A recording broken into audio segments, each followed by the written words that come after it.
Malviyanagar police સ્ટેશનમાં KKV ચોક નીચે બ્રિજના નીચે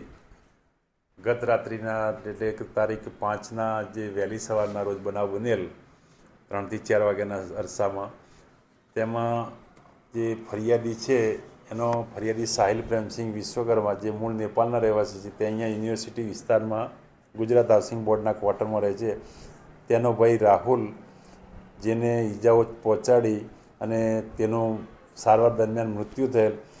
એક આ કામે આરોપી અક્ષયરાજસિંહ રાજેન્દ્રસિંહ જાડેજા ચેડા ગામનો તાલુકો કાલાવાડ રહેવાસી છે અને હાલમાં તેને અટક કરી અને નામદાર કોર્ટમાં રજૂ કરવામાં આવેલ છે અને તેનું કારણ એ છે કે એ બનાવના સમયે ફરિયાદી આરોપી જે મરણ જનાર એને મોબાઈલ માગેલ જે મોબાઈલ આપી વાત કરીને મોબાઈલ પરત ન સોંપતા આરોપીએ તેને માથાના ભાગે પથ્થર વડે ઈજા કરી અને મૃત્યુ નિપજાવેલ છે. ના, હાલમાં મોબાઈલ મળી આવ્યો ને તેની